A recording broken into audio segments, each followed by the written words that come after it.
Une fille de 7 ans et son frère de 13 ans s'installent pour leur activité préférée après l'école, regarder la télévision. Les parents rentrent tard du travail, alors les enfants regardent la télévision après l'école avant de préparer un goûter, selon leur habitude. Le garçon prend sa place habituelle sur le canapé tandis que la fille s'installe juste devant la télévision et l'allume. C'est l'heure où Paradis des jolis poneys commence et elle ne rate jamais un épisode. Son frère préférerait regarder autre chose, mais il aime aussi voir sa sœur heureuse, alors il la laisse toujours regarder les poneys vivre leurs aventures. Aujourd'hui, cependant, quand elle met la bonne chaîne, il y a autre chose. À la place du générique habituel de Pretty Pony, on entend de la musique de cirque à la télévision.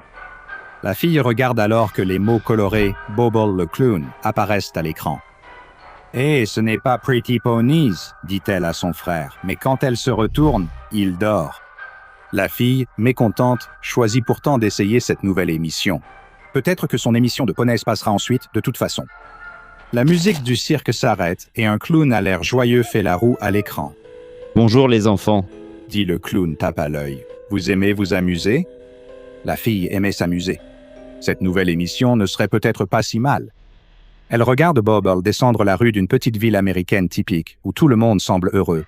Tous semblent adorer le clown joyeux et lui font signe en passant. Bobble s'arrête devant une maison où un homme tond la pelouse. Il persuade l'homme d'arrêter de jardiner et de le rejoindre, et tous deux partent joyeusement sur le trottoir. La fille est un peu confuse par cette émission. Il n'y a pas beaucoup de blagues, elle choisit tout de même de continuer à regarder. Bobble et son nouvel ami s'arrêtent devant une maison peinte comme un chapiteau de cirque. Ça doit être ici que Bobble habite. Il l'invite à entrer, et ils entrent dans la maison. À l'intérieur, Bobble invite l'homme à s'asseoir et prépare des rafraîchissements. La fille regarde pendant que Bobble va à la cuisine.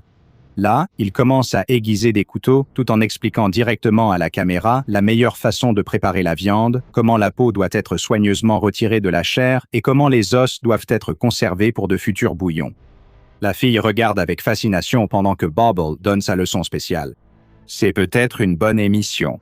Peut-être que c'est sa nouvelle émission préférée. La fille se lève, son frère dort encore et elle se dirige vers la cuisine.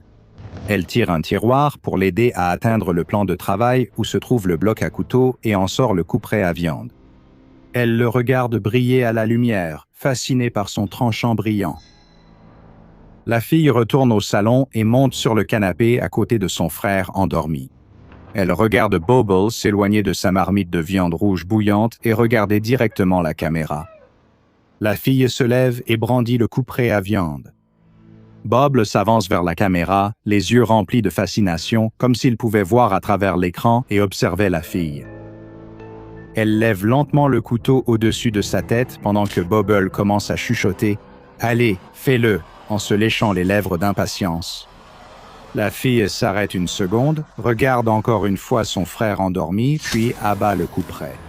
« Bonjour, je suis le Dr Bob et voici SCP-993 également connu sous le nom de Bobble le clown. Mais d'abord, j'ai besoin de quelque chose de vous. J'ai besoin de votre aide pour faire connaître certaines des anomalies moins connues dans les archives de la Fondation SCP et la meilleure façon de m'aider est de vous abonner, d'activer les notifications, puis d'aller dire à vos amis de faire de même. Cela m'aidera à vous proposer de plus en plus de vidéos SCP. Revenons à notre dossier. SCP-993 est la désignation que la Fondation SCP a attribuée à une émission de télévision pour enfants intitulée Bobble le clown. À première vue, l'émission Bobble le clown semble être un dessin animé éducatif pour enfants tout à fait classique, avec des couleurs vives, une mascotte et une formule répétitive où le personnage principal, Bobble le clown, apprend une nouvelle compétence ou s'engage dans une nouvelle activité. L'émission n'a pas de personnage secondaire récurrent, seul Bobble revient à chaque épisode. Les décors changent généralement d'un épisode à l'autre et on voit souvent Bobble dans un lieu nouveau ou original. Bien qu'elle semble être une émission destinée aux enfants, les propriétés anormales de ce programme télévisé étrange deviennent évidentes presque immédiatement. Tout d'abord, toute personne de plus de 10 ans qui regarde l'émission tombera immédiatement inconsciente dès le début du programme et restera dans un état comateux jusqu'à la fin de l'émission. À leur réveil, ils diront avoir ressenti un mal de tête intense juste avant de perdre connaissance. La caractéristique la plus troublante de l'émission est celle décrite par les moins de 10 ans qui la regardent. Ils disent voir Bobble le clown donner des leçons comme beaucoup d'émissions pour enfants qui prônent l'hygiène ou le coucher à l'heure. Mais avec Bobble, les leçons sont tout à fait différentes. Parmi les sujets sur lesquels Bobble a donné des leçons et encouragé les enfants à essayer, on trouve la torture, le meurtre et même le cannibalisme. Au fur et à mesure que le sujet regarde, les leçons semblent s'ancrer dans son esprit et une exposition répétée à l'émission a entraîné des effets permanents ressemblant à des symptômes de psychose et de schizophrénie. Des épisodes de Bobble le clown incluent Bobble dans la grande ville, où Bobble, dans une ville américaine évoquant New York, explique comment éviter d'être repéré en allumant des feux avec des objets courants comme des spirales anti-moustiques. L'épisode se termine avec Bobble mettant le feu à un grand bâtiment avant de quitter l'écran. La caméra reste fixée sur le bâtiment en feu pendant plusieurs minutes supplémentaires, tandis que l'on entend des cris. Dans Le Samedi sournois de Bobble, Bobble est encore dans une grande ville, cette fois similaire à Londres, avec l'Elizabeth Tower et Big Ben en arrière-plan. Dans cet épisode, Bobble est montré en train de suivre discrètement une femme alors qu'elle entre chez elle. À son arrivée, Bobble l'attaque avec un couteau de boucher, puis donne au public des conseils pour rester discret dans la foule. Bobble découvre la vérité, trouve le clown dans un camp de prisonniers de guerre, où Bobble est montré en train de torturer un soldat capturé tout en lui posant des questions absurdes auxquelles le soldat ne peut pas répondre. Cela continue jusqu'à ce que le prisonnier meure, après quoi Bobble détaille des méthodes pour infliger des blessures douloureuses mais non mortelles. Bobble te déteste est l'un des épisodes documentés les plus dérangeants et consiste en Bobble assis seul dans une pièce vide, fixant le spectateur en silence et avec colère pendant 30 minutes entières. Mais le plus étrange de tous vient d'un épisode au titre rempli d'injures, dans lequel Bobble semble se trouver dans une salle d'archives vidéo sécurisée de la Fondation, la même où sont conservés les enregistrements de Bobble le clown. Dans cet épisode, un Bobble rempli de rage décrit des méthodes pour briser le confinement de plusieurs SCP. Il donne ensuite des informations personnelles sur les chercheurs affectés à ces SCP, y compris leur routine quotidienne, avant de proposer plusieurs façons potentielles de les assassiner. Un détail intéressant à propos de cet épisode, à un moment donné, une représentation animée d'un chercheur particulier de la Fondation SCP est vue en train de passer devant Bobble. Une horloge sur le mur indique l'heure, et ce même chercheur a confirmé plus tard qu'il avait effectivement traversé les archives vidéo à ce moment précis, mais qu'il ne se souvenait pas avoir vu un clown animé en train de filmer une émission de télévision dans la pièce à ce moment-là. Les épisodes de Bobble le clown sont toujours diffusés depuis une source inconnue, mais il faut intercepter les prochains avec le protocole Upsilon Beta 3 pour empêcher leur diffusion au public. Toutes les diffusions sont enregistrées pour les archives de la Fondation et afin de mener des recherches sur l'anomalie, il est nécessaire d'utiliser des sujets âgés de moins de 10 ans pour les visionner. Une fois que les spectateurs ont décrit ce qui se passe dans l'épisode, ils doivent immédiatement recevoir des amnésiques de classe A. Malgré le danger que ces épisodes représentent pour ceux qui les regardent, puisqu'il est possible de les empêcher de manière fiable d'être diffusés publiquement, SCP-993 a été classé comme sûr, et pour l'instant, Bobble le clown semble être contenu du mieux possible.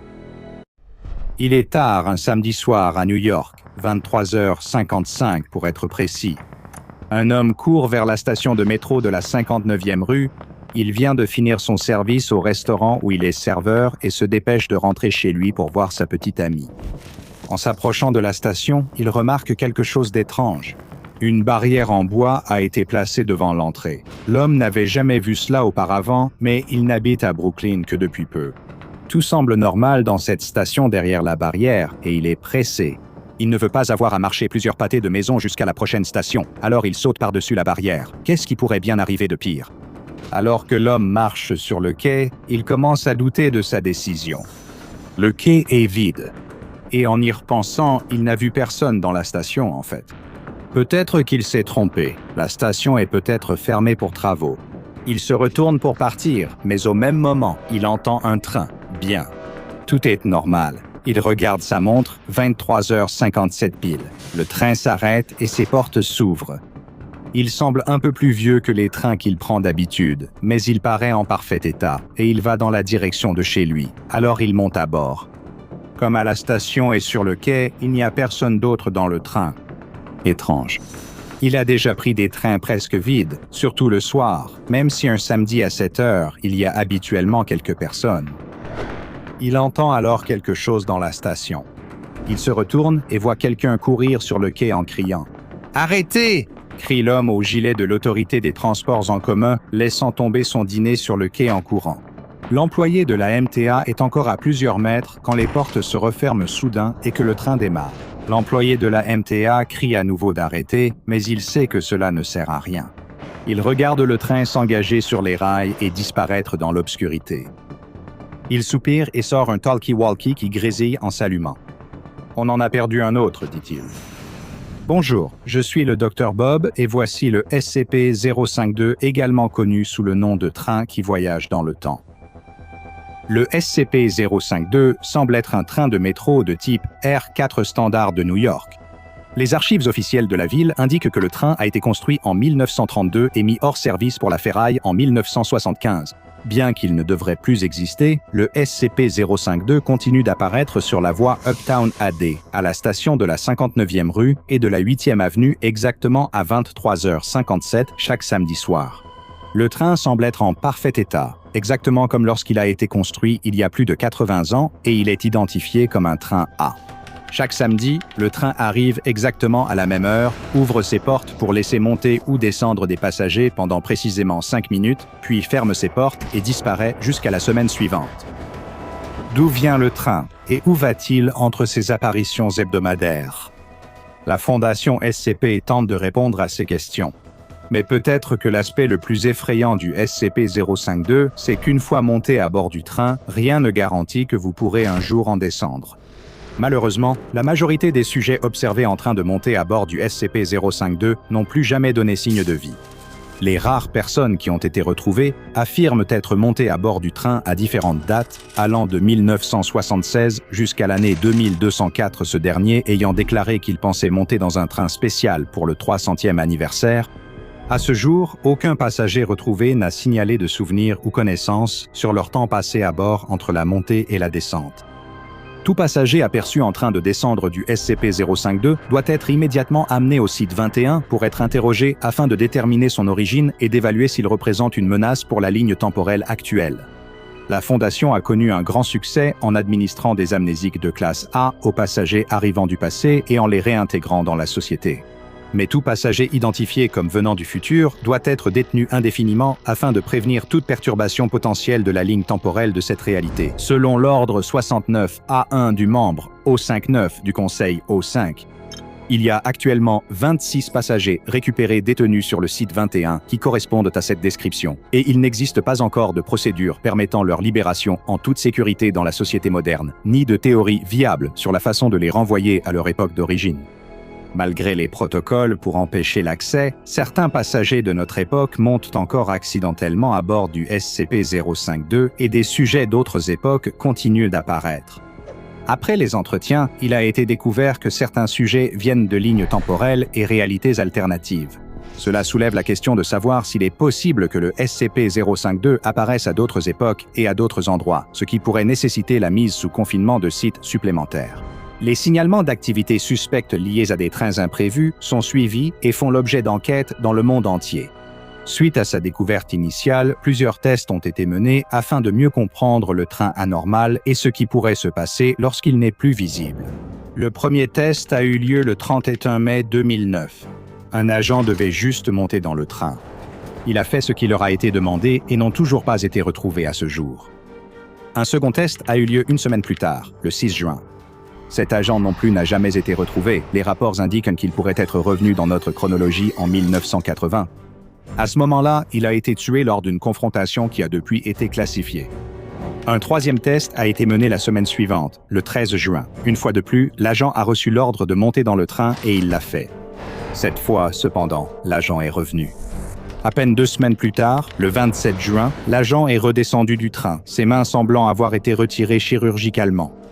Une note avait été placée dans sa poche avec le message simple « N'en envoyez plus », écrit dessus. L'agent dit ne pas se souvenir de ses expériences dans le train durant les 2 semaines de sa disparition, ni de ce qui est arrivé à ses mains.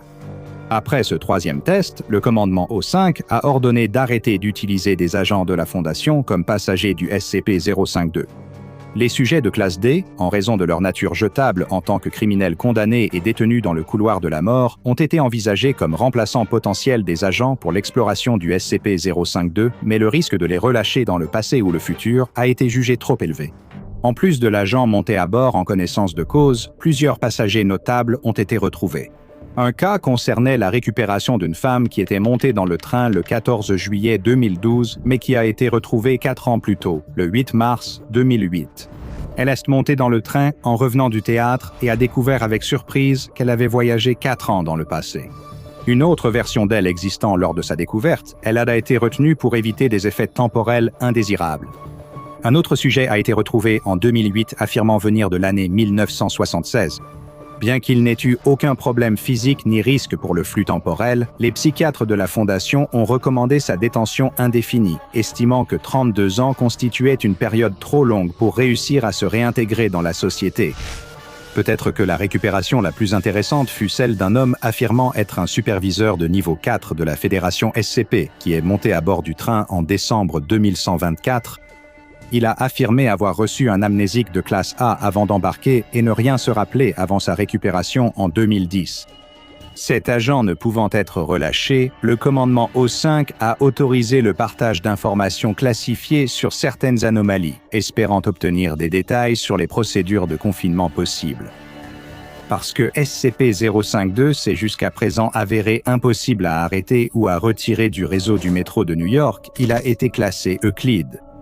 Mais sa prévisibilité permet généralement à la Fondation d'empêcher le public de le croiser. La station 59th Street ABCD est fermée au public entre 23h00 le samedi soir et 1h00 le dimanche matin sous prétexte de maintenance des voies. Tout passager vu en train de quitter SCP-052 doit être emmené au site 21 pour un débriefing et un traitement administratif et les membres du public qui voient simplement SCP-052 peuvent être relâchés après l'administration d'un amnésique de classe B. Quant à ce qui arrive à la plupart des passagers qui montent à bord du SCP-052 et dont on n'entend plus jamais parler, nous l'ignorons tout simplement. La Fondation SCP n'ouvre pas souvent un nouveau site ni ne nomme un directeur, mais aujourd'hui est justement l'un de ces jours-là. Le travail va débuter au site 41 sous la direction d'un chercheur principal, respecté nommé directeur du nouveau site. On ne lui en a pas dit beaucoup, mais il sait certaines choses avec certitude. Une nouvelle anomalie très volatile a été découverte, un site a été construit autour d'elle et ses années de loyauté envers l'organisation ont enfin été récompensées par une promotion. Alors qu'il prend sa douche du matin, son esprit s'emballe, envisageant toutes les possibilités que ce nouveau chapitre pourrait apporter. Est-il prêt à relever les défis potentiels? À quel point cette nouvelle anomalie est-elle dangereuse? Qu'est-ce qui pourrait bien nécessiter la construction d'un tout nouveau site, rien que pour la contenir? Quoi que ce soit, ces années passées à sécuriser, contenir et protéger l'ont préparé. Il a vu des créatures étranges, des lieux maudits et des objets défiant les lois de la physique. Quoi qu'il attende dans ses nouvelles fonctions, il saura y faire face. Il rince le shampoing de ses cheveux, laissant sa nervosité s'écouler avec le shampoing dans la bonde, puis coupe l'eau. Il sort de la douche et se tourne vers le miroir embué. Il passe la main sur la glace et croise le regard de son reflet. Son expression sérieuse le prend au dépourvu, et il ne peut s'empêcher de repenser à quelqu'un d'autre qui l'a regardé de cette façon, avec ses yeux gris-pierre, il y a si longtemps. Lui et son frère ne se sont jamais entendus. Malgré leurs visages, cheveux et yeux identiques, ils étaient pourtant très différents. C'était lui le raté, celui qui n'arrivait pas à se concentrer en classe et qui traversait toujours la vie comme un éléphant dans un magasin de porcelaine. Son frère était le chouchou, l'élève modèle qui ne faisait jamais rien de mal. En grandissant, il a essayé de sortir de l'ombre de son frère et de répondre aux attentes de leurs parents. Mais quoi qu'il fasse, son frère faisait toujours mieux. Il a intégré une excellente université, mais son frère a été admis à Harvard. Il a trouvé un emploi, son frère un encore plus impressionnant. Il a eu une Honda, son frère a eu une Mercedes. Il est tombé amoureux d'une fille et son frère l'a épousée. Il semblait qu'il ne parviendrait jamais à exister par lui-même, qu'il ne serait jamais rien d'autre que la version inférieure d'un homme parfait, un vilain petit homoncule qui portait simplement l'image gravée de quelque chose de plus grand que lui. Le soir du mariage de son frère, le ressentiment qui couvait en lui avait finalement éclaté au grand jour. Il se souvient de cette nuit par bribes, une parole dure, un 5e verre, une coupe de champagne brisée. Son frère a dit quelque chose qui l'a profondément blessé. Sans réfléchir, il l'a poussé un peu trop fort. Il a vu son frère tomber, il a vu sa tête heurter le coin de la table, puis il est resté immobile, silencieux. Il a pensé à se rendre, mais une autre idée lui a traversé l'esprit. Pourquoi gâcher 2 vies? Son frère était parti sans retour possible. Devait-il vraiment finir sa vie en prison à cause d'une erreur tragique? Cela paraissait injuste. Au lieu de ça, il a commencé à planifier. Il était, pour une fois, reconnaissant des ressemblances entre lui et son frère, comme leur écriture. Il a falsifié une note à la nouvelle épouse de son frère, disant qu'il ne supportait plus la pression.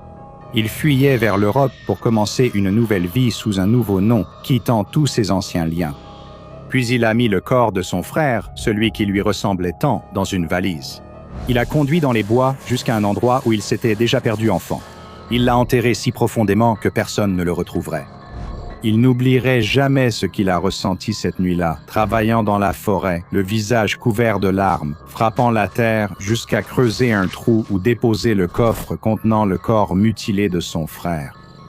Chaque pelletée de terre cachant son péché lui semblait plus lourde que la précédente. Qu'avait-il fait? Bon sang, qu'avait-il fait? Mais une fois l'acte accompli, les justifications avaient déjà atténué la gravité de son crime. Il y avait 1 million de raisons pour lesquelles c'était acceptable. C'était justifié. C'était un accident, bien sûr. Cela ne faisait aucun doute.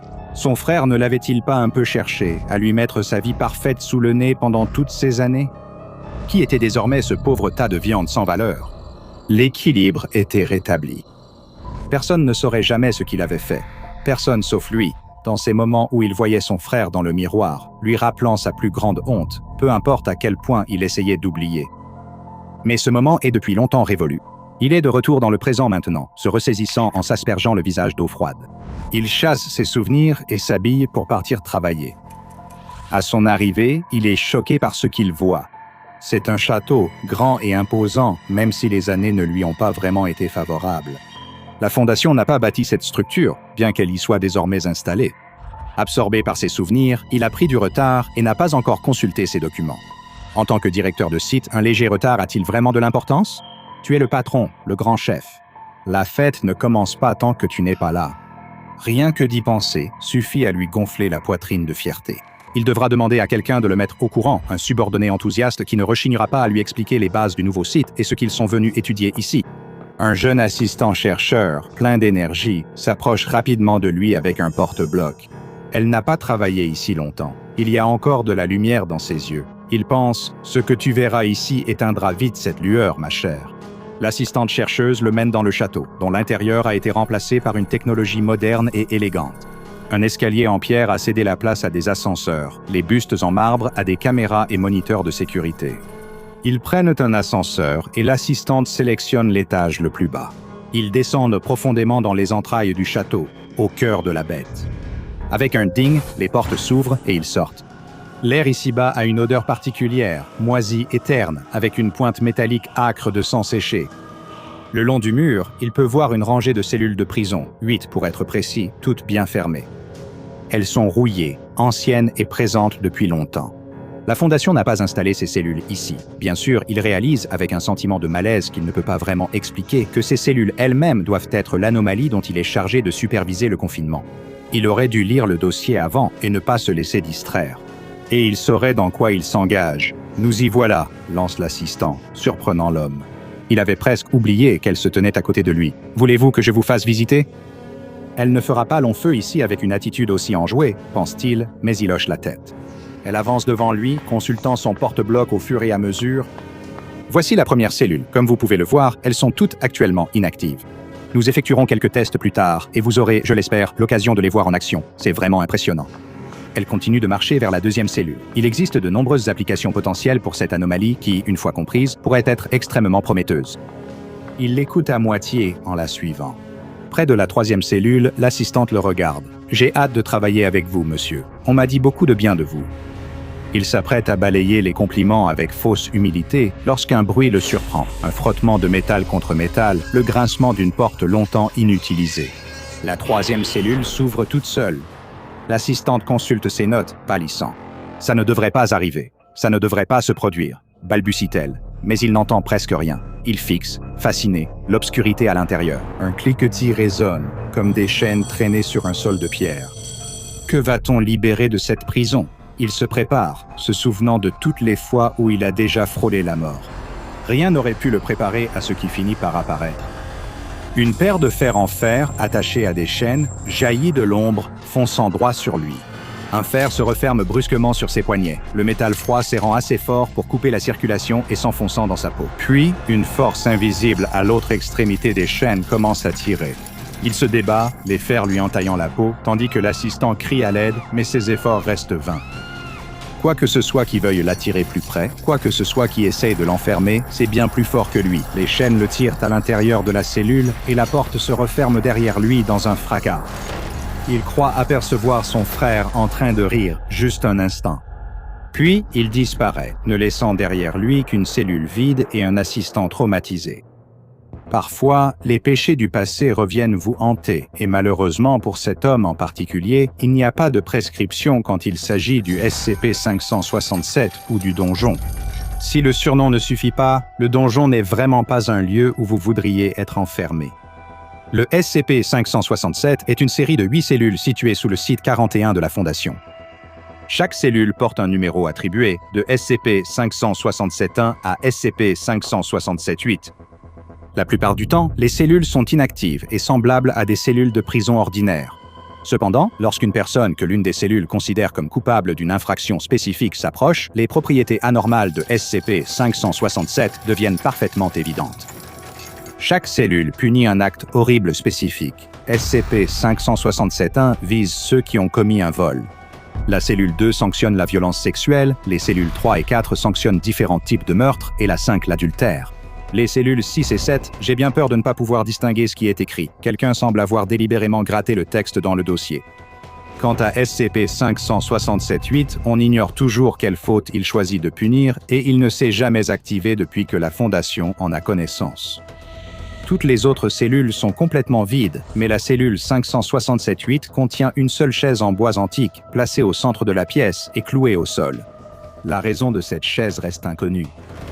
Lorsqu'une personne ayant commis l'un des actes mentionnés s'approche à moins de 2,5 mètres de la porte de sa cellule correspondante, une paire de chaînes surgira de l'intérieur de la cellule, semblant se matérialiser de nulle part.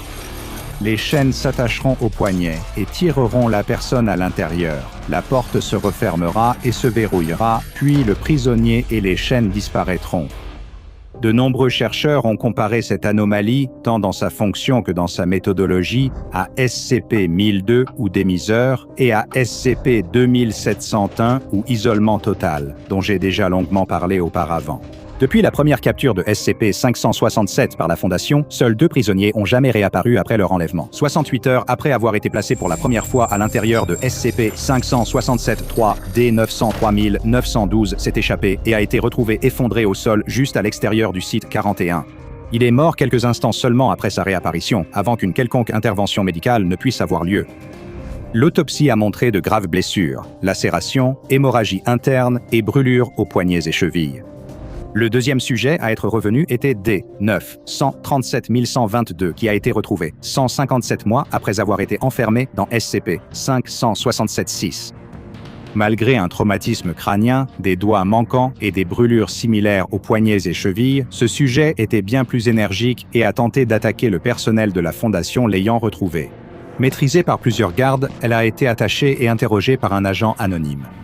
Un enregistrement audio de l'entretien figure dans le dossier, nous donnant une idée de ce qui s'est passé. « Veuillez indiquer votre nom », dit l'agent. D-937-122 ne répondit pas. « Veuillez indiquer votre nom », répétèrent-ils. De nouveau, aucune réponse. L'agent soupira profondément et changea de tactique. « Écoutez, je suis vraiment désolé et je veux vous aider, mais nous ne pouvons pas vous donner de soins médicaux à moins que vous ne coopériez avec nous. Alors s'il vous plaît, veuillez indiquer votre nom pour le dossier. » Enfin, la classe D répondit par un violent accès d'émotion. « Mon nom? Vous voulez le connaître? Peu importe, il n'y en a pas, il n'y a rien. Mais pourtant, il y a quelque chose. Je me suis échappé, j'ai retiré le métal. Rien de tout cela. L'audio ici était si corrompu que je ne comprenais pas ce qui se disait. » Après la fin des interférences, D-937-122 pouvait être entendu crier « Je devrais être libre, laissez-moi partir ». Une lutte s'ensuivit alors qu'elle tentait de s'évader. L'agent répondit alors, tentant de calmer la classe D, « Je m'excuse, mais maintenant nous avons l'opportunité de... » Ton opportunité, tu peux te la garder. Il n'y a aucune opportunité. Il n'y a que la fuite. Tu me traites de monstre. Peut-être que j'en suis un, mais les cauchemars... Elle s'effondra brièvement dans un marmonnement avant de reprendre une parole normale. Face à leurs crimes, je n'ai rien fait de mal. Je n'ai rien fait de mal. Rien. À ce moment-là, la classe D est devenue inconsolable, tout discours cohérent se dissolvant en sanglots. L'agent a tenté de la calmer, mais elle est restée hystérique. Après plusieurs instants de sanglots, la classe D a haleté comme si elle peinait à respirer. Elle s'est tenue la poitrine et a semblé faire un arrêt cardiaque. L'agent a tenté de pratiquer la RCP, mais sans succès, et après quelques minutes, elle était morte. Une autopsie a été ordonnée après l'entretien, révélant la cause apparente de sa mort. Son corps présentait de petites perforations et un rapport toxicologique a révélé un poison inconnu dans son sang. Bien que seules 2 personnes soient sorties du SCP-567, d'autres formes de vie organique se sont aussi échappées des cellules du donjon. De temps en temps, les portes d'une cellule s'ouvrent et une entité en sort. Ces créatures reçoivent la désignation SCP-567-9 et elles sont toujours agressives. Elles ne correspondent généralement à aucun animal connu et semblent être des créatures inconnues. Lorsqu'un exemplaire de SCP-567-9 s'échappe de sa cellule, il tentera de quitter le donjon et attaquera tout ce qui se trouve sur son chemin. Le premier exemplaire de SCP-567-9 observé par la Fondation était une créature à 4 membres d'environ 2 mètres de long. Elle marchait à 4 pattes, mais avait des mains humaines à l'avant, avec pouces opposables et assez de dextérité pour manipuler des machines. Elle était très intelligente et a utilisé cela pour éliminer 14 agents de la Fondation avant d'être contenue. Les détails concernant SCP-567-9-2 ont été supprimés de toute documentation officielle. La seule chose que je peux déduire du dossier, c'est que 9 membres du personnel ont été tués après son apparition et qu'un des agents ayant participé à sa capture a demandé et reçu un accompagnement psychologique en raison de ce qu'il a vécu pendant le processus. Donc, quoi qu'il ait rencontré, ce n'était rien de bon.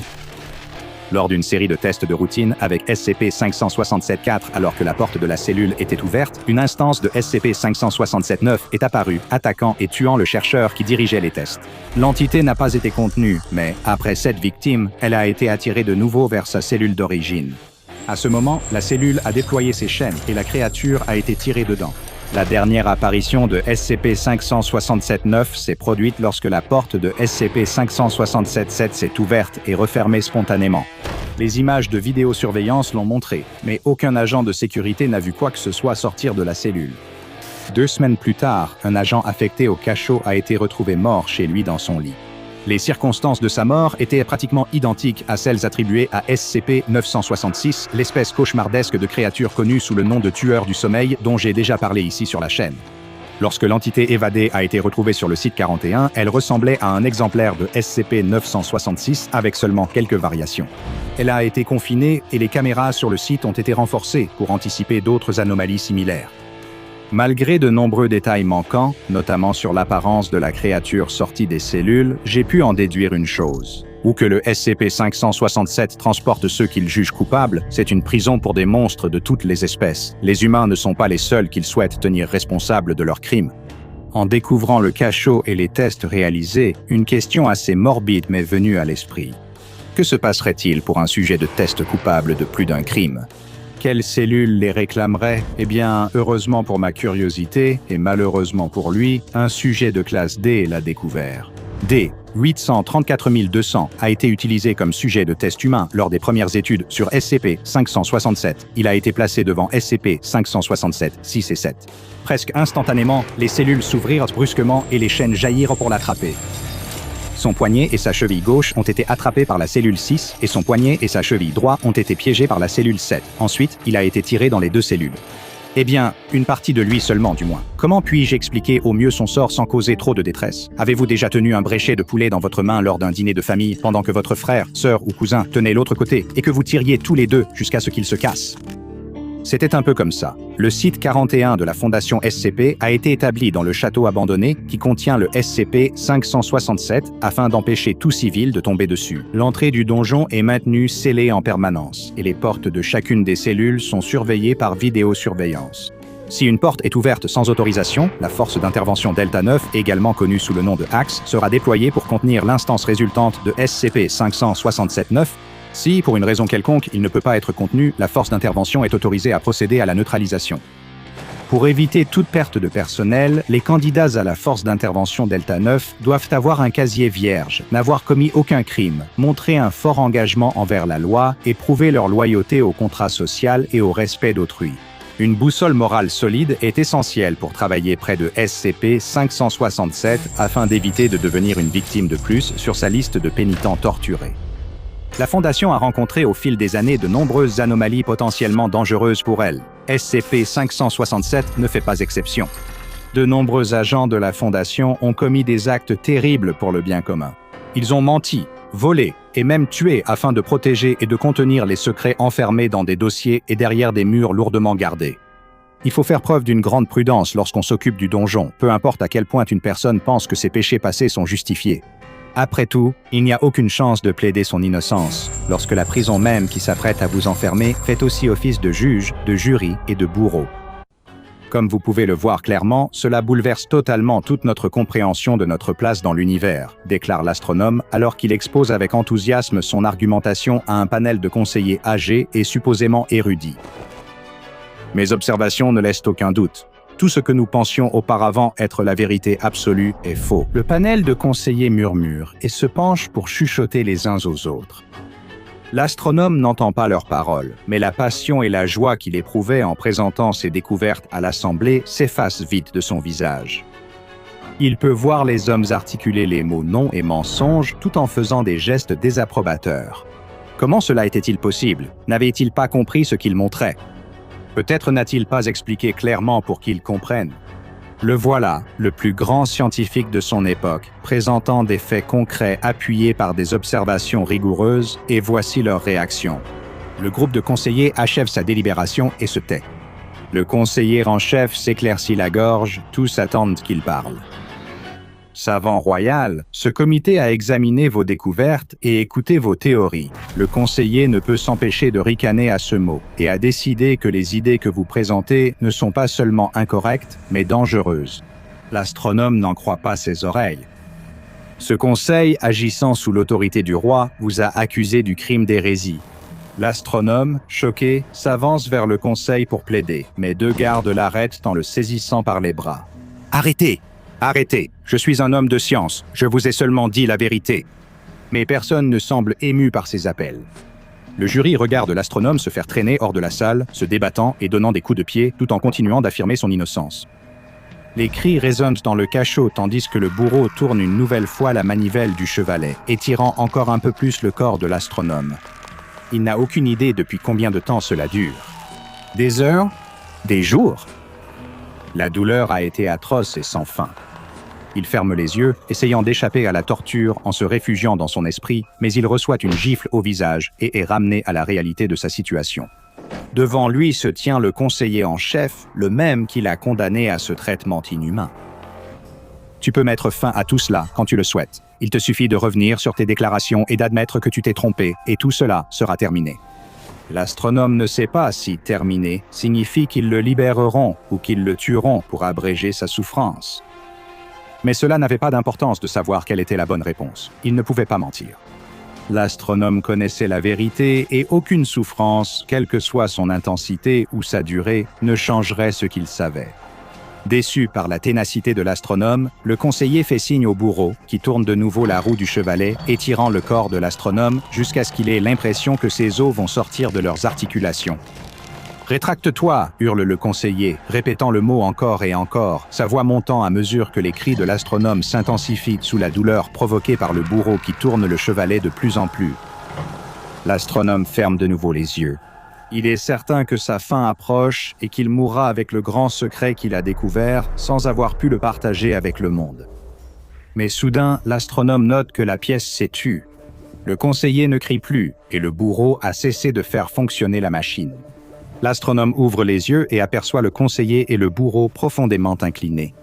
Son regard se lève encore et il voit le roi lui-même debout devant lui. Le roi fixe l'astronome pendant ce qui semble être une éternité avant de simplement demander « Est-ce vrai ?» L'astronome, les membres toujours étirés sur le chevalet, parvient à hocher la tête et, avec ses dernières forces, murmure « C'est vrai ». Le roi fait un geste de la main au bourreau, qui se lève et commence à libérer l'astronome de ses entraves. Le conseiller proteste Mais monseigneur, lui... Mais il est interrompu par le roi d'un regard sévère et se retire en s'inclinant. « Montre-moi, dit le roi, pendant que l'astronome se relève en se massant les épaules douloureuses, là où ses tendons et ses muscles ont été étirés bien au-delà de leurs limites naturelles. » L'astronome ouvre la porte de son laboratoire et invite le roi à entrer. La pièce, en désordre de papier et d'équipements scientifiques, reflète l'esprit occupé et dispersé de l'homme qui y travaille. Le roi est aussitôt attiré par une table portant un grand parchemin. Il l'étale sur la table et l'examine, mais son visage ne laisse rien paraître de ce qu'il pense. « C'est ce que vous avez montré à mes conseillers ?» L'astronome acquiesce. « Voulez-vous voir vous-même ?» L'astronome fait un geste vers la fenêtre, où un tube en laiton est fixé sur un trépied. Le roi s'approche de l'appareil sans savoir l'utiliser. L'astronome montre comment faire en regardant dans l'oculaire. Il le déplace légèrement, effectuant de petits réglages pour s'assurer qu'il est parfaitement adapté au roi. « Voilà, maintenant regardez. » Le roi se penche pour regarder à travers le télescope et une expression de choc apparaît sur son visage. Ce qu'il voit est la chose la plus incroyable qu'il ait jamais vue. Là-haut, très loin dans le ciel, invisible à l'œil nu, il y a un homme et il le regarde en retour. La planète où cela s'est passé n'était pas la Terre, mais un lieu étrange, l'une des anomalies les plus bizarres de l'archive de la Fondation SCP. Voici SCP-007, également connu sous le nom de planète abdominale. SCP-007 est un objet sphérique situé dans l'abdomen d'un jeune homme. Ou plutôt, dans l'espace où devrait être son abdomen, la plupart des muscles, de la peau et des organes sont tout simplement absents. Le sujet, un homme caucasien d'environ 25 ans, de taille et de corpulence moyenne, ne semble pas affecté par la grande partie manquante de son corps et n'a signalé aucune douleur ni gêne de quelque nature que ce soit. À la place de ses muscles abdominaux et organes, un petit globe de terre et d'eau est présent. Cette sphère, qui mesure environ 60 cm de diamètre, ressemble à la planète Terre, bien que la disposition des continents ne corresponde à aucune configuration connue de l'histoire de notre propre planète. La minuscule planète possède ses propres systèmes météorologiques et même une attraction gravitationnelle faible, mais encore détectable.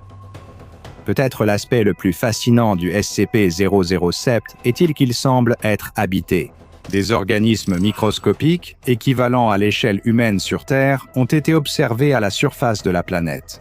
Jusqu'à présent, 2 espèces intelligentes distinctes ont été identifiées, toutes deux semblant posséder un niveau technologique similaire à celui du XVe siècle sur Terre. On ignore si les habitants de la planète abdominale sont conscients du monde extérieur, et les tentatives de communication avec eux ont été suspendues par les hauts responsables de la Fondation, en attendant d'étudier les effets possibles d'un échange sur eux comme sur nous. Le sujet humain dans lequel se trouve SCP-007 a fourni à la Fondation un nom qu'il affirme être le sien, mais aucun dossier concernant l'existence d'une telle personne n'a encore été retrouvé. Interrogé sur l'absence de dossier, il a donné un numéro de sécurité sociale et de permis de conduire, mais aucun n'avait été attribué par le gouvernement américain après vérification. Et le mystère entourant cet homme ne s'arrête pas là. Le sujet n'a montré aucun besoin de nourriture ou d'eau, et on ignore sur quelle source d'énergie son corps continue de fonctionner sans apport nutritionnel. Il est capable de manger et de boire, malgré la grande partie manquante de son estomac.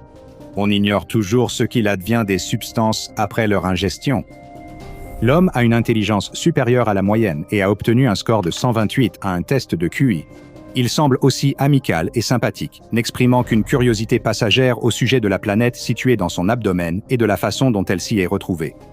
Lorsqu'on lui a demandé l'origine de la planète, il a répondu très simplement « Je me suis juste réveillé un jour, et elle était là. Je n'ai aucune idée de comment elle est arrivée là. » En raison de la nature mal comprise de SCP-007, il a été classé Euclide, et la petite planète ainsi que l'homme qui l'abrite sont confinés dans une pièce scellée et confortablement aménagée de 10 mètres sur 10 que le sujet n'est pas autorisé à quitter. Le sujet doit être étroitement surveillé par le personnel de la Fondation et joue chaque semaine une partie d'échecs avec l'un des médecins présents, ce qui sert également à évaluer sa santé mentale. Jusqu'à présent, il n'a montré aucun signe de maladie mentale ou de tendance violente et semble être plutôt satisfait. Il paraît généralement satisfait de ses conditions de vie restreintes dans l'installation de la Fondation et n'a jamais tenté de s'évader. Le sujet a plusieurs fois demandé un accès à un ordinateur connecté à Internet, mais cela a été refusé en raison de risques de sécurité. La babysitter est assise dans la maison sombre, éclairée par la lumière de la télévision. Maintenant que la petite fille qu'elle gardait est allée se coucher, la maison, autrefois chaleureuse et animée, est étrangement silencieuse et immobile. Les doigts agités qu'elle n'arrive pas à tenir en place, elle zappe entre des émissions de cuisine, un film noir et blanc, un documentaire sur les manchots. Rien n'attire son attention comme il le faudrait. Rien de tout cela n'est une distraction suffisante face au picotement anxieux dans sa nuque, à la moiteur de ses paumes qui deviennent moites et glissantes de sueur. C'est le pire moment de chaque babysitting. Ses amis ne seraient pas d'accord. Pour elle, le meilleur moment du travail est tard le soir, une fois les enfants couchés et avant le retour des parents. C'est le petit moment parfait de tranquillité où elles peuvent inviter leurs petits amis ou prendre une collation supplémentaire dans le garde-manger en cachette. Alors que ses yeux fixent l'écran scintillant, la chaîne de téléachat et les talk-shows nocturnes, elle ne pense qu'à sa solitude actuelle. C'est un quartier sûr, elle le sait rationnellement, mais elle ne peut pas s'empêcher de sentir son pouce accélérer chaque fois que des phares illuminent la cour devant la fenêtre. Elle ne peut s'empêcher d'imaginer des tueurs armés de machettes l'observant derrière la vitre. Pourquoi, doit-elle se demander, alors que sa poitrine se serre sous l'effet d'une peur diffuse, existe-t-il tant d'histoires effrayantes sur les babysitters?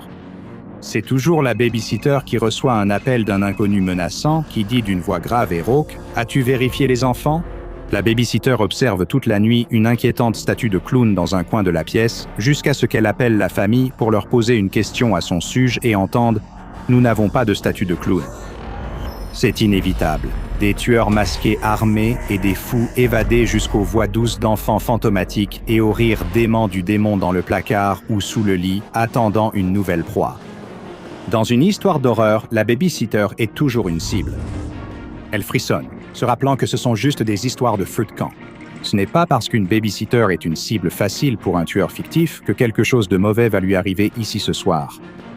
L'enfant dort profondément. Les parents rentrent bientôt et il reste des macaronis au fromage. Tout va bien. En fait, tout va plus que bien. Elle inspire profondément, puis expire. Encore une inspiration. Juste avant qu'elle expire et se détende, un bruit retentit.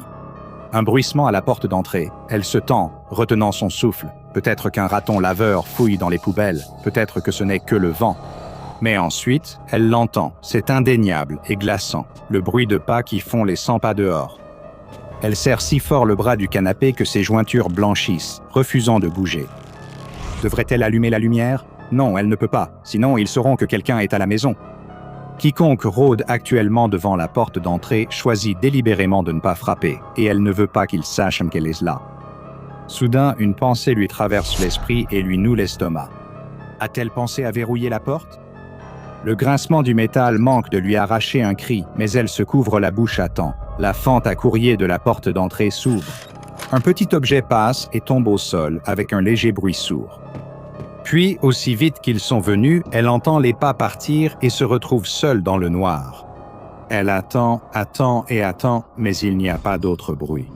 Qui que ce soit, ils sont partis maintenant. Mais qu'ont-ils laissé derrière eux?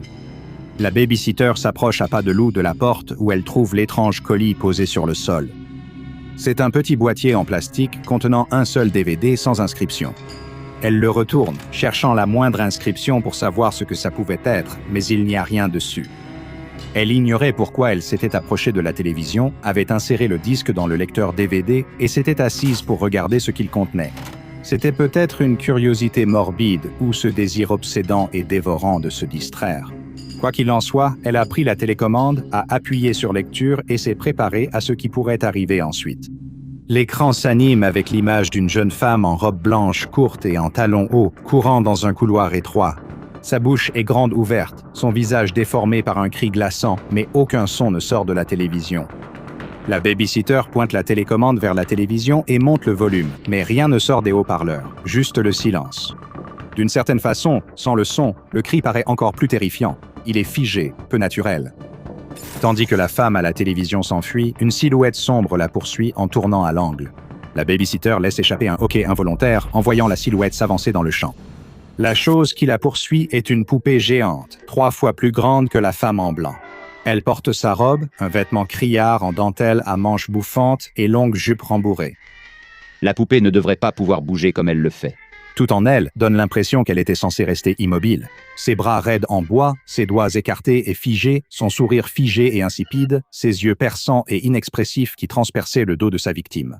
Pourtant, la poupée bouge, ses jambes et ses bras s'agitent, sa tête tourne de gauche à droite pour suivre le chemin de la femme. Le couloir devient une salle de musique avec un piano à queue et un banc en bois que la femme heurte en passant rapidement. La poupée est implacable dans sa poursuite, avançant à un rythme régulier, presque décontracté, comme si elle savait que la jeune fille finirait par se fatiguer, s'affaiblir et devenir vulnérable, alors qu'elle, la poupée, pourrait continuer cette chasse indéfiniment. La babysitter ne peut ni détourner ni fermer les yeux, même si elle en meurt d'envie, car elle doit voir ce qui arrive à la pauvre fille.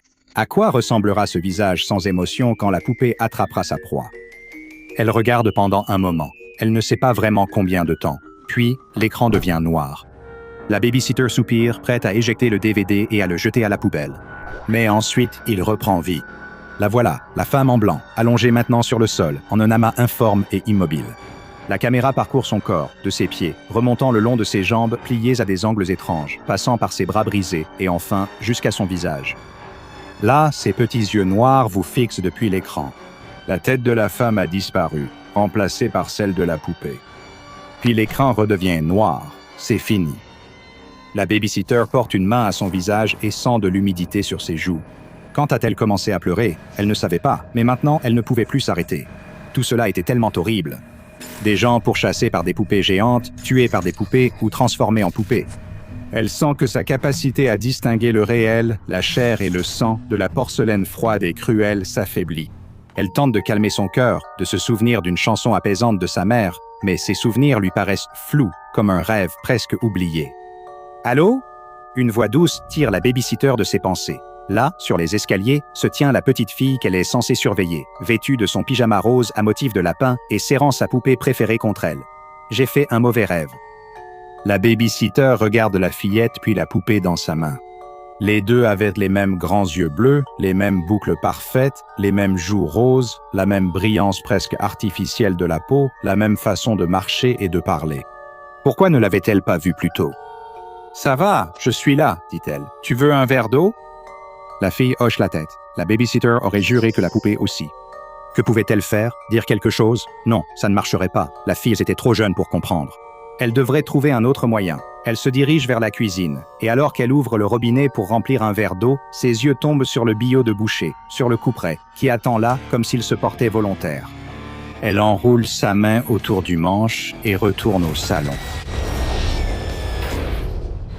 30 minutes plus tard, les parents rentrent, pensant trouver leur fille au lit et leur babysitter de confiance assise sur le canapé, comme d'habitude. Au lieu de cela, ils découvrent un cauchemar.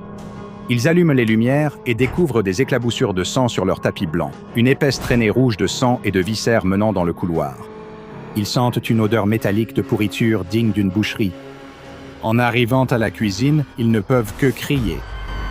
La mère, horrifiée par la scène en cuisine, se retourne et voit la babysitter devant elle, le couperet ensanglanté à la main.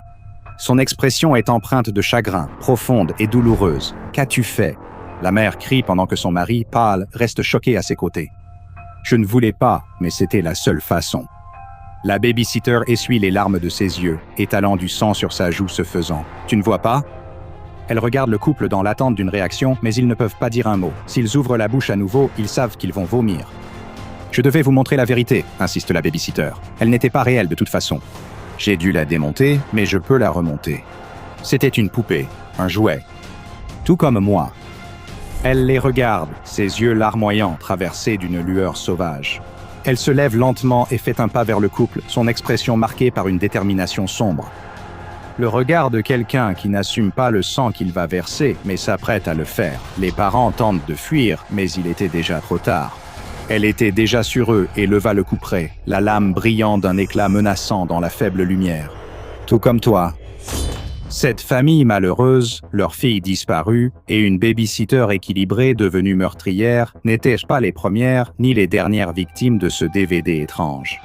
Dans le monde entier, des personnes ont trouvé dans leur boîte aux lettres un DVD ordinaire, sans logo, titre ni aucun autre élément permettant de l'identifier. S'ils commettaient la grave erreur de regarder le DVD, eux aussi tombaient inévitablement sous l'influence du SCP-1432, également connu sous le nom de DVD de la poupée. SCP-1432 ne fait pas référence aux disques vidéo numériques eux-mêmes, mais plutôt au contenu qui s'y trouve. Il s'agit d'un court-métrage muet et avant-gardiste composé d'une série de scènes presque identiques. Dans chaque séquence, une poupée géante poursuit une jeune femme dans plusieurs pièces et couloirs. La taille de la poupée varie d'une scène à l'autre, semblant s'agrandir ou se rétrécir pour remplir de grandes pièces ou passer par de petites portes. Cela dure 16 minutes avant la scène finale, un plan du corps de la jeune femme avec la tête de la poupée à la place de la sienne. Mais qu'est-ce qui rend cette vidéo si anormale en dehors de ces images troublantes? Toute personne qui regarde cette vidéo pendant au moins 5 minutes subira un changement radical dans sa perception de la réalité et de sa propre identité. Le sujet commencera à croire, sans l'ombre d'un doute, que lui-même ainsi que toutes les autres personnes et animaux dans le monde ne sont pas des êtres organiques, mais plutôt des poupées fabriquées par une force inconnue. Cet effet entraîne des tendances homicides chez 73% des sujets. Les meurtres qui en résultent sont souvent chaotiques et éprouvants pour le sujet, qui exprime des remords tout en pensant que tuer et mutiler sa victime est le seul moyen de révéler la vérité aux autres. Le premier cas de SCP-1432 fut découvert dans la salle des scellés d'un commissariat d'une petite ville de l'Ohio après qu'une affaire d'homicide éprouvante ait attiré l'attention des agents de la Fondation. Un garçon de 12 ans avait regardé la vidéo et, plusieurs heures plus tard, avait tué et mutilé sa mère et son père. La Fondation a récupéré le DVD et placé le garçon en détention et un chercheur l'a fait asseoir pour un entretien. Le chercheur a d'abord demandé au garçon de se présenter. Une fois cela fait, ils ont abordé les questions urgentes. « Très bien, commença-t-il. Maintenant, tu crois que tu es un jouet artificiel, c'est bien ça ?» Le garçon acquiesça. « Je le suis. Vous l'êtes. Tout le monde. Tous ceux que j'ai rencontrés le sont. Peut-être tout le monde. Je ne sais pas. » À ce moment, il s'interrompit, les larmes aux yeux. Le chercheur tenta de le réconforter. « Ce n'est pas grave. Quand as-tu réalisé que tu étais un jouet ?» J'ai regardé une vidéo. Je ne m'en souviens pas très bien. C'était à propos d'une poupée, je crois, ou quelque chose comme ça. Mais après ça, je savais. Je veux dire, c'était évident. Comment ai-je pu ne pas m'en rendre compte plus tôt? Tout le monde l'était. Tout le monde n'était que des jouets, tout ce que je ressentais. Mon premier home run, l'amour pour mes parents et mon chien. Tout ça, c'était juste quelqu'un qui jouait avec ses jouets. Le chercheur a insisté un peu plus sur la question. Mais si tu n'as pensé comme ça qu'après avoir vu la vidéo, ne penses-tu pas qu'il est possible que la vidéo t'ait fait ressentir cela, qu'elle ait influencé ton esprit d'une manière ou d'une autre? À ces mots, le garçon serra les poings, le visage rougissant de colère. Non. Le gars qui a fait la vidéo prévenait les gens, tu comprends? Il a compris et voulait que les autres le sachent, parce que les gens ont besoin de le savoir. Il ne mérite pas juste d'exister pour que quelque part, quelqu'un se marre ou quoi que ce soit. C'est bon, je comprends. Alors, as-tu essayé de parler à tes parents de ce que tu avais découvert? Le garçon se mit à trembler. Les larmes qui s'étaient accumulées dans ses yeux auparavant coulèrent maintenant librement sur ses joues. Oui. Ils ne m'ont pas cru. J'ai continué à leur expliquer, mais ils ne comprenaient tout simplement pas. Je devais montrer à quelqu'un. Je devais prévenir les gens. La seule façon était de... Ça ne pouvait pas être quelqu'un d'autre. Je n'aurais pas eu l'opportunité comme je l'ai eu avec eux, mais je comprends. Tu as fait ce que tu pensais être juste. Le garçon a frappé la table de ses poings en tremblant plus violemment qu'avant. Sa voix vacillait sous l'intensité de sa détresse. Ils sont très intelligents. Ils savent que pour découvrir, il faut montrer aux gens ce qu'il y a vraiment. Alors ils mettent ça en place. Ils te programment pour que tu ne le fasses pas. Ils compliquent tout. Tant de souvenirs, mais je devais le faire. Le chercheur tapota l'épaule du garçon. Je sais, ce n'est pas grave. Le garçon pleura un moment en silence, puis demanda « Je suis une bonne personne, non ?» Je devais le faire. Vraiment, le chercheur retint ses propres larmes. « Tu es une bonne personne. Tout ira bien, avec le temps. Je te le promets. » Le garçon a été ramené dans sa chambre de confinement et on lui a administré un sédatif pour l'aider à dormir. Le chercheur a aussitôt demandé une cure d'amnésique de classe A pour oublier cette conversation troublante. Sa demande acceptée, il a poursuivi ses fonctions à la Fondation SCP jusqu'à la prochaine rencontre traumatisante. Tous les exemplaires de SCP-1432 sont stockés dans une armoire sécurisée de sa chambre de confinement, qui contient aussi une télévision et un lecteur DVD à utiliser pour les tests. Aucun exemplaire de SCP-1432 ne peut être retiré de la pièce sous aucun prétexte. Bien que la Fondation ait contenu chaque DVD de poupée qu'elle a trouvé, le processus de confinement de SCP-1432 a été un peu comme essayer d'écoper un navire en train de couler. Cela aide un peu, mais les eaux dangereuses montent quand même. En raison de cette difficulté à maintenir le confinement, SCP-1432 a reçu la classification d'objet Euclide. La Fondation ne peut que surveiller les communications policières et rester attentive aux homicides liés à un DVD. Si un tel crime est signalé, l'équipe de récupération sera envoyée sur les lieux pour récupérer tout exemplaire potentiel de SCP-1432. Ces DVD suspects sont ensuite testés sur le personnel de classe D. Si les sujets de test commencent à divaguer à propos de poupées et de personnes qui ne seraient pas réelles, alors les DVD sont immédiatement placés en confinement. L'effort ne s'arrête pas là. L'ère numérique facilite la recherche de recettes, la communication avec des êtres chers disparus et le piratage de musique, mais elle permet aussi à des personnes mal intentionnées de diffuser du contenu nuisible à des millions d'inconnus. Comme SCP-1432 pourrait causer d'énormes dégâts s'il devenait viral, une équipe spécialisée doit surveiller les plateformes de partage de vidéos en ligne pour toute apparition. Si l'une d'elles est trouvée, elle doit être supprimée rapidement et l'adresse IP de l'utilisateur qui a mis la vidéo en ligne retracée. Actuellement, on sait très peu de choses sur l'origine de la vidéo. Il reste à déterminer qui a réalisé la vidéo, dans quel but, ou qui sera choisi pour recevoir une copie ensuite.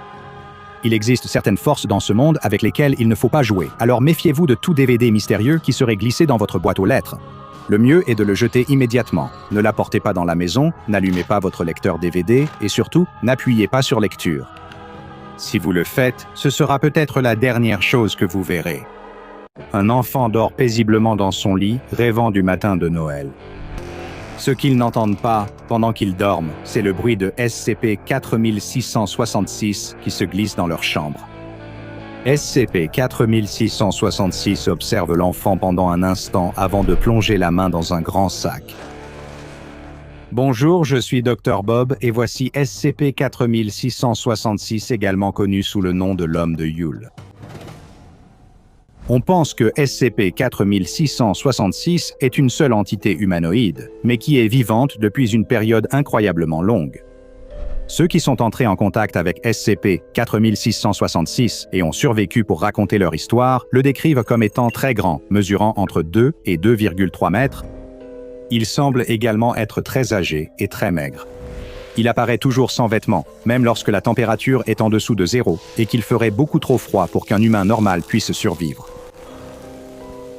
Bien que l'étendue réelle de ses propriétés anormales soit encore inconnue, SCP-4666 semble capable de se déplacer instantanément vers n'importe quel endroit sur Terre au-dessus du 40e parallèle nord et il pourrait même être capable de voyager n'importe où sur la planète. Les rencontres avec SCP-4666 n'ont été signalées qu'à une période très spécifique de l'année, une période de 12 nuits allant de la nuit du 21 décembre jusqu'aux premières heures du 2 janvier. Cette période est connue sous le nom de phase active de SCP-4666 et les rencontres avec cette créature humanoïde anormale ont été appelées événements Weisnacht. Au cours de ces événements, SCP-4666 apparaît au domicile de familles qui, jusqu'à présent, ont toutes quelques points communs.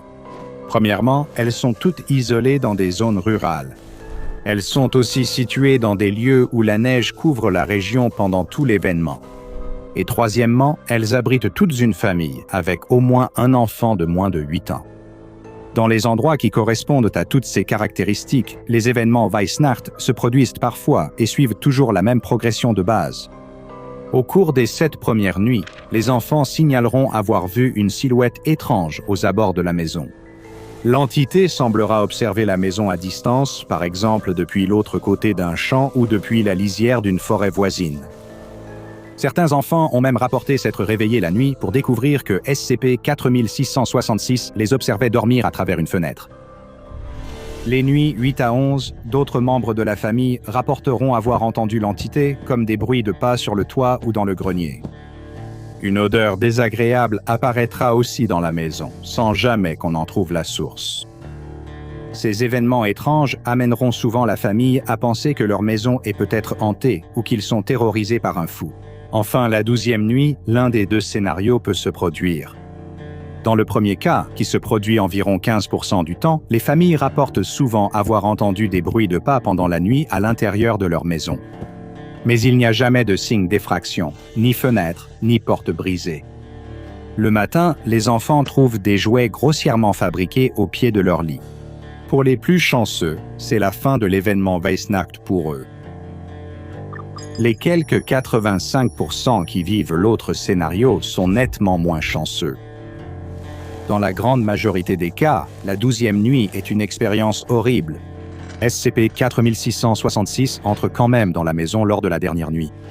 Mais au lieu de laisser des cadeaux pour les enfants, il neutralise la famille et les rassemble tous dans une seule pièce, où il les tue un par un sous les yeux du reste de la famille. La méthode exacte de mise à mort varie d'un événement à l'autre, mais il y a presque toujours un élément de torture qui survient avant qu'il soit finalement tué. Et cette torture peut avoir un but rituel. Toute la famille est tuée, à l'exception d'un des enfants âgés de moins de 8 ans. Cet enfant est enlevé et placé dans un grand sac que SCP-4666 transporte avec lui.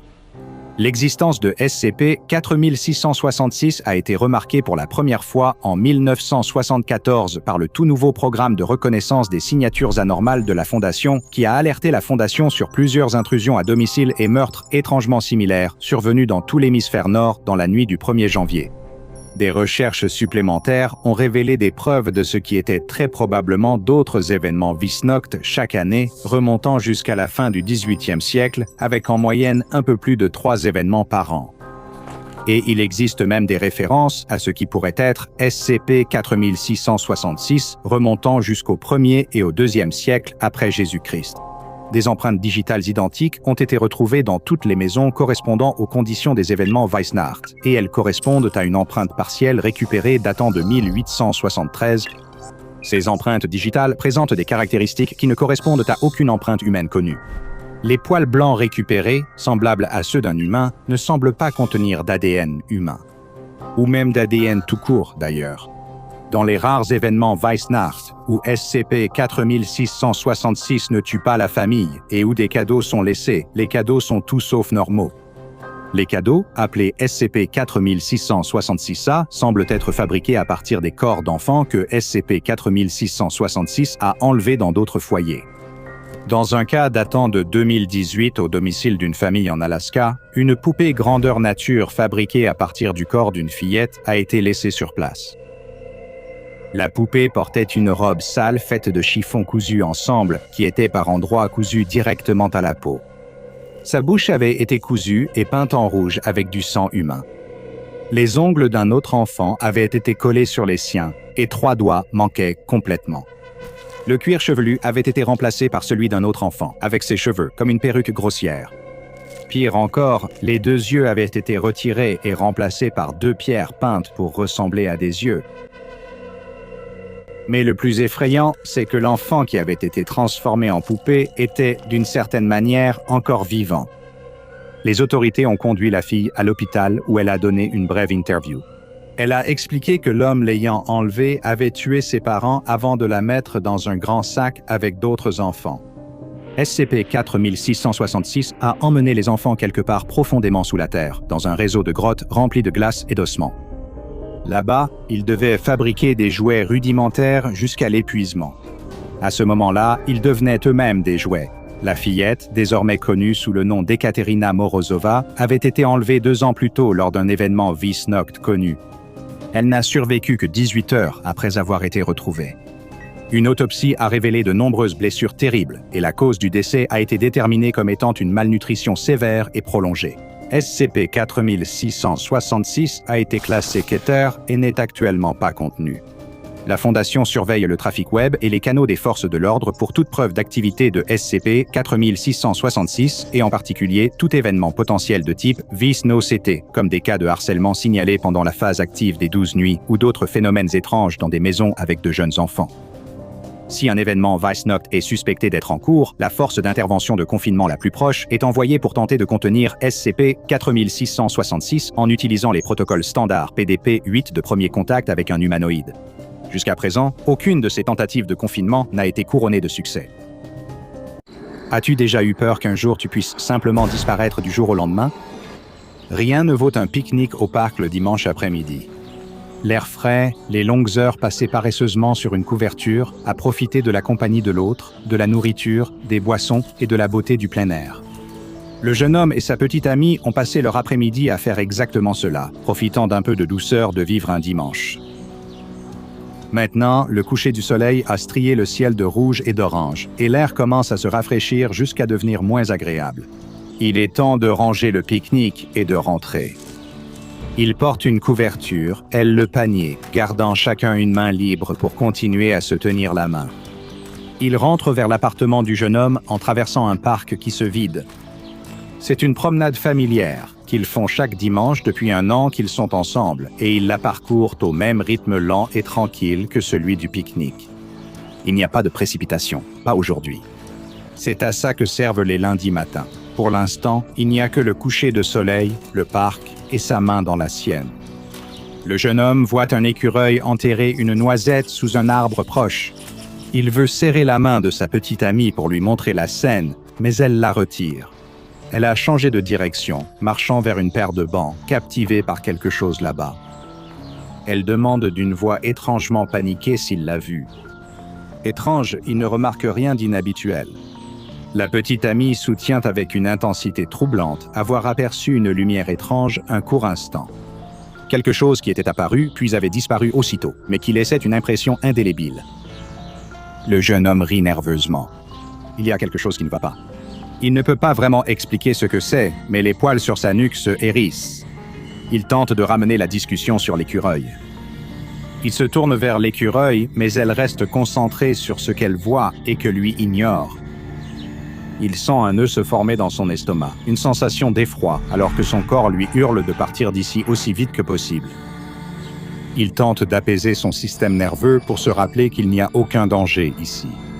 Mais juste avant de se tourner vers sa petite amie pour lui proposer de rentrer rapidement à la maison, il entend un léger bruit sourd alors que quelque chose atterrit dans l'herbe. Il se retourne et voit le panier de pique-nique gisant au sol, tombé là d'un seul coup. Sa petite amie a disparu. Il l'appelle, mais il n'y a pas de réponse. C'est comme si elle s'était volatilisée. Terrifié, le jeune homme cherche des traces d'elle dans le parc. Mais à part le panier de pique-nique, il n'y a rien. Il appelle la police et dépose un signalement pour disparition, mais ils ne peuvent pas faire grand-chose. Il n'y a aucun signe de crime, aucune raison de croire qu'il lui soit arrivé quelque chose. Elle était simplement là un instant et disparut l'instant d'après. Le jeune homme ne ferme pas l'œil de la nuit. Le lendemain, il appelle son travail pour dire qu'il sera absent, décidé à poursuivre ses recherches. Si la police ne l'aide pas, il devra enquêter lui-même. Il contacte les parents de sa petite amie, qui sont sans nouvelles depuis samedi. Ses amis ne l'ont pas vue ni reçu de message. Elle n'est pas allée au travail non plus. Désespéré de trouver des réponses, il retourne au parc, faisant les 100 pas à l'endroit où elle a disparu, près des bancs. En faisant cela, il entend soudain un bruit qui lui fait faire un bond. Sa voix, juste un murmure, comme si ses lèvres n'étaient qu'à quelques centimètres de son oreille. Elle prononce son nom. Elle lui demande ce qui s'est passé.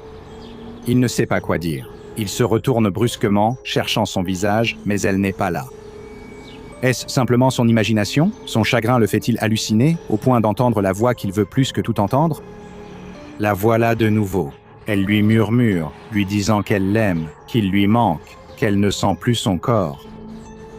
Les genoux du jeune homme fléchissent, il s'effondre sur l'herbe en larmes. C'est comme si elle était juste là, mais hors de portée. Il l'entend, mais ne la voit pas. Il ne peut pas la toucher. Il lui demande ce qui s'est passé. « Je ne sais pas. Je ne sais pas où je suis. Je ne sais pas ce que je suis. Je ne sais pas. » Sa voix s'éteint dans des grésillements. Elle disparaît peu à peu et il ne peut rien faire pour la retenir. Ses yeux se posent sur l'arbre où il avait vu l'écureuil la veille. L'écorce forme des tourbillons dans un motif qui, lorsqu'il le fixe trop longtemps et laisse ses yeux se brouiller, ressemble presque à son visage. Il tend la main, effleurant l'écorce du bout des doigts. Ce n'est pas elle, bien sûr que ce n'est pas elle. Il n'entend plus la voix, peut-être qu'elle n'a jamais vraiment existé, mais il ne peut pas se débarrasser de l'impression qu'elle est toujours là, d'une manière ou d'une autre, quelque part.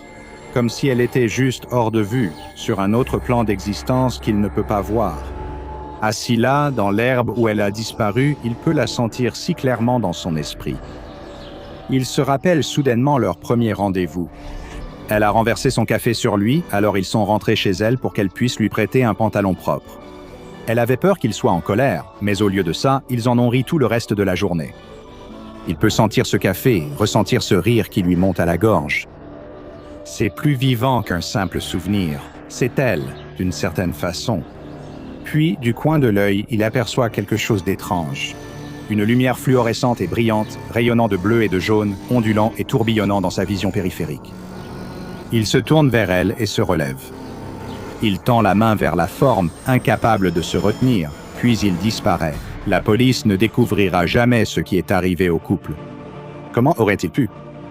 Il subissait une force incompréhensible pour les autorités. Ce jeune homme et sa petite amie ont rencontré une anomalie connue sous le nom de SCP-7783. SCP-7783 est une construction tétraédrique ontocinétique semi-corporelle.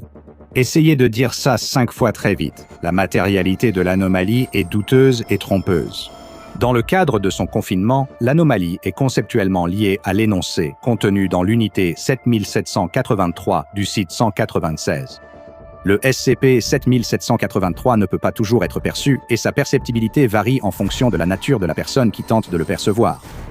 Lorsqu'elle est effectivement perçue, l'anomalie émet une lueur fluorescente sur un dégradé bleu-jaune et maintient une position fixe dans l'espace, quel que soit le type de force cinétique exercée contre elle.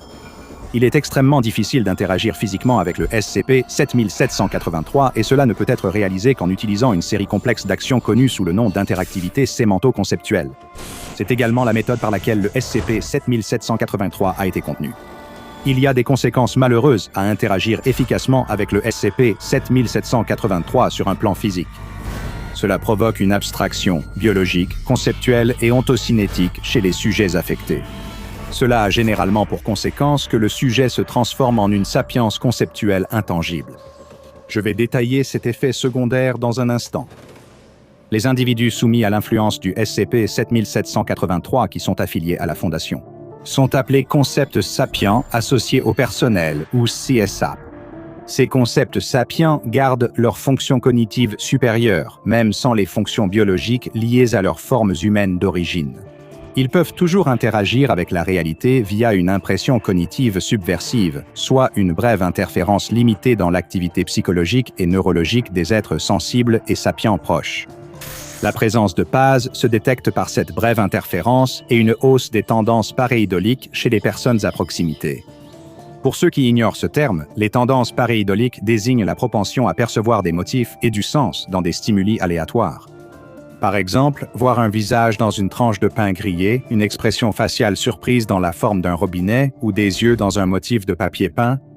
Le SCP-7783 a été découvert pour la première fois par les chercheurs principaux, le Dr River Corris et Caden Powell, alors que les deux étaient en congé. Certains détails de la découverte ont été retirés du dossier officiel en raison de possibles violations de confinement. La trame générale des événements est assez facile à déterminer. Ils se promenèrent dans le parc quand ils ont rencontré l'anomalie. Le Dr Corris a pris les choses en main par accident, effectuant une interaction sémanto-conceptuelle avec SCP-7783 sans se rendre compte de ce qu'il faisait. 2 membres du personnel ont été appelés. L'anomalie a été maîtrisée et contenue. Cependant, au cours du processus, l'exposition du Dr Corris s'est avérée trop importante et il a commencé le processus de transition PAS. Caden Powell a expressément demandé la suppression de toutes les interviews entre lui et le Dr River Corris pendant la transformation de ce dernier du dossier officiel du SCP-7783.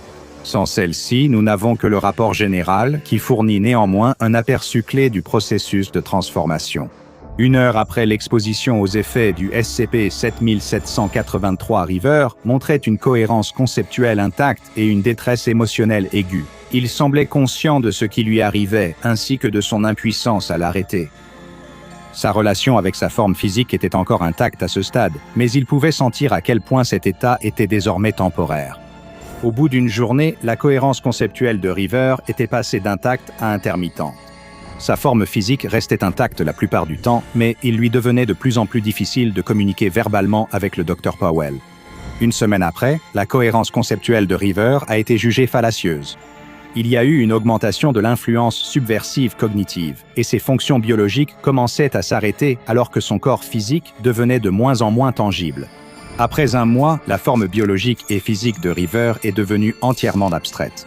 Le Dr Powell a constaté davantage d'effets de pareidolie, apercevant le visage de l'homme partout, même lorsque c'était impossible. Les feuilles d'un arbre voisin, l'écorce de son tronc, les poteaux de la rivière dans une flaque d'eau, tout ressemblait un peu à lui. Mais ensuite, Powell clignait des yeux et l'image s'effaçait. Une influence phase standard commença à apparaître dans la région, comme le montrent les effets de pareidolie et une impression psychique générale.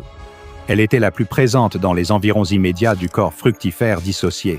Un an après que River ait découvert par hasard le SCP-7783, il fut entièrement transformé en entité abstraite. Sa forme physique fut perdue et des influences cognitives subversives furent observables. Même en dehors de la proximité du PAS, une influence de type pariétal persistait chez les individus associés. Le plus affecté était le Dr Powell, qui continuait à voir le visage de Rivers partout où il regardait. Cela devint si fréquent qu'il demanda une évaluation psychologique, mais aucune maladie mentale ni hallucination liée au chagrin ne fut détectée. L'augmentation de la recherche de motifs et de la reconnaissance de visages dans des stimuli visuels aléatoires était due à l'influence persistante du PAS de Rivers. Après que le Dr River Corey ait été perdu à cause du SCP-7783, Caden Powell a assumé le rôle de directeur provisoire du confinement. Sa priorité absolue était de déterminer des méthodes qui pourraient permettre d'inverser les effets du SCP-7783. Autant que je sache, aucune de ces méthodes n'a encore été découverte. Mais Powell est persévérant et a consacré toute sa puissance cérébrale ainsi que toutes les ressources offertes par la Fondation SCP à trouver un moyen de ramener ceux qui ont été perdus à cause du SCP-7783. Au cours de mes recherches sur le SCP-7783, j'ai pu accéder à un entretien entre le directeur de recherche Caden Powell et le sujet de classe D, numéro 78990, mené dans le cadre d'une étude plus large sur les impressions cognitives subversives du PAS. Le but de ce test était de provoquer une impression afin d'établir une ligne de communication avec PAS-01, anciennement le Dr River Corey. Si PAS-01 pouvait influencer l'esprit d'un individu, peut-être que cet individu pourrait servir de canal, permettant ainsi à Powell et à River de communiquer directement. Le directeur Powell a débuté par une salutation et la vérification de la date de naissance et du nom légal de D78990. 78990 a confirmé son identité et a demandé ce qu'il faisait exactement pendant cette expérience. Powell a répondu « Eh bien, essentiellement, je suis ici pour simplement discuter un peu avec vous, prendre quelques notes sur votre comportement et ce genre de choses, une sorte d'évaluation, en quelque sorte. » D78990 s'est agité maladroitement sur son siège et a demandé de quoi il devait me parler. Powell haussa les épaules. La réponse choqua D78990. « Tu n'es pas censé mener la discussion ?» Powell haussa les épaules, faisant distraitement cliquer son stylo. Son front se plissa, ses pensées semblant être ailleurs. On pourrait commencer par exemple par une couleur préférée. Des couleurs préférées? Le sujet de classe D ne put s'empêcher de rire. Les couleurs préférées. Je pensais que ce serait plus, je ne sais pas, scientifique? Powell soupira. Eh bien, je surveille principalement votre comportement, à l'affût du moindre signe. D78990 se redressa un peu plus sur sa chaise, l'anxiété montant en flèche. Des signes de quoi? J'ai un cancer ou quelque chose comme ça? Non, Powell secoua la tête. Laisse tomber. Pourquoi parler de cancer parmi toutes les choses possibles? C'était au tour de D78990 de hausser les épaules. Je ne sais pas. Mon père en est mort il y a longtemps. Quel type? Cancer du poumon, stade 4. La conversation évoquait moins un entretien de fondation qu'un premier rendez-vous maladroit, avec ses échanges hésitants, ses questions pour se découvrir et des réponses sans conviction. Powell fit un geste d'apaisement, essayant de compatir. Je connaissais quelqu'un dont le père est mort d'un cancer du poumon. Ouais, on s'y attendait. Il fumait un paquet par jour depuis... Powell l'interrompit. 22 ans? Les yeux de D78990 s'écarquillèrent de surprise. Bien deviné, oui, 22. Vous savez, j'aurais adoré travailler ici, remarqua D78990. Vraiment? Powell haussa un sourcil. Qu'est-ce qui te fait dire ça? Il me semble que tu n'as pas de formation en recherche. Je voulais faire médecine quand j'étais plus jeune, tu sais. Powell acquiesça d'un signe de tête. Travailler ici aurait été bien, dans un lieu ayant un vrai but, tu vois? Powell esquissa un faible sourire. Oui, c'est bien mieux que de bosser en informatique pour des vieux. D78990 rit à la remarque, et Powell fronça les sourcils, confus. Riff aurait ri à cette blague. À l'évocation soudaine de son partenaire perdu, Powell tressaillit. Oui? D78990 acquiesça. Il l'aurait fait, oui. J'ai toujours détesté travailler à Loxley. Les yeux de Powell s'illuminèrent d'une reconnaissance nostalgique. Oui, je me souviens. Je m'en souviens trop bien. D78978-1990 a ri avec lui, même s'il n'avait jamais travaillé avec Powell et le Dr. Corey auparavant. C'est sûr, c'était une époque folle, une époque vraiment folle. J'étais furieux là-bas. On se faisait gronder pour des choses absurdes, toi et moi et lui. C'est vrai, Chris était toujours coincé, ce qui compliquait la vie. Il était trop vieux pour bosser, c'est pour ça, toujours en décomposition à son bureau. Quelle était déjà la blague que tu avais faite sur son nez? D78978-990 évoquait à présent les souvenirs du Dr. Corey à la première personne. Laquelle? Demanda Powell. La nuit après le DNB? Celle où tu disais qu'il semblait avoir 8 et 80 ans à la fois? D78990 gloussa, rejetant la tête en arrière. S'il te plaît. Mon Dieu, River riait à en pleurer. Cette nuit-là, il n'avait pas autant ri depuis longtemps.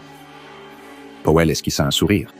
Oui, je me souviens de cette nuit-là. C'était incroyable. On se racontait juste des blagues idiotes. On profitait du temps qu'on avait.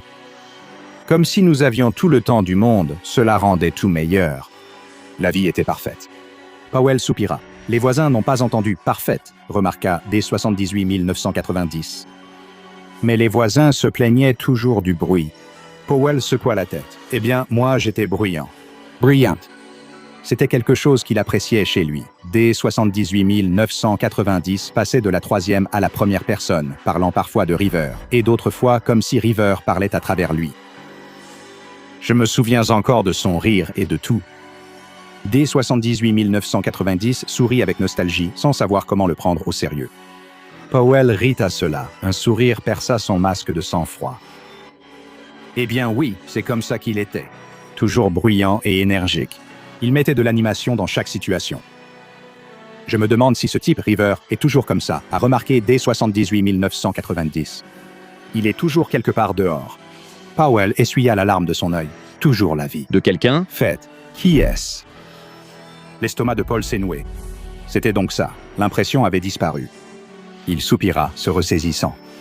Il ne montrerait pas son chagrin à cet étranger. Il força un sourire bref et poli. Ce n'est rien. Et ce fut la conclusion de l'entretien. D78990 et le Dr. Powell ne s'étaient jamais parlé avant l'entretien, et D78990 n'avait jamais rencontré le Dr. River Corey auparavant.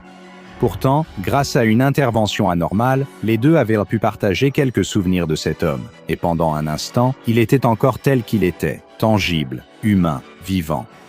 Mais ce moment fut éphémère, comme toutes les impressions de ceux qui ont été changés par le SCP-7783, les instructions spécifiques du sémento conceptual ou celles liées aux informations sémantiques inhérentes à un concept dans la réalité pour la liaison du SCP-7783 ne peuvent être consultées que par quelques spécialistes.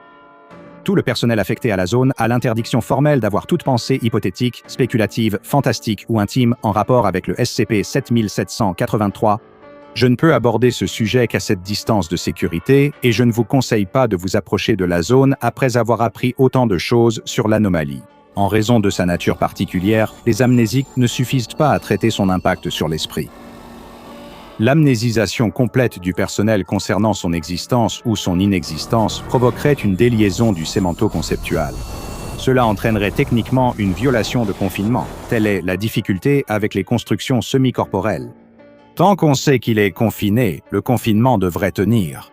Si la situation vous donne un peu mal à la tête, vous n'êtes pas seul. Bien que les amnésiques ne soient pas une solution acceptable à SCP-7783 et à son influence, des médicaments de blocage sélectif des pensées dérivées des amnésiques de classe C peuvent être utilisés pour induire une sorte de brouillard cérébral délibéré, une barrière qui empêche un individu de penser à SCP-7783 de quelque manière que ce soit. Cela dépasse les tâches du confinement et les opérations quotidiennes de la Fondation. Il était une fois, au tout début de mes recherches, j'aurais pu dire que je ne croyais pas aux fantômes. Homme de science, je refusais d'accepter ce que je ne pouvais prouver par des données empiriques. Mais aujourd'hui, j'ai vu, rencontré et appris l'existence de trop de forces inexplicables dans ce monde pour garder le même point de vue.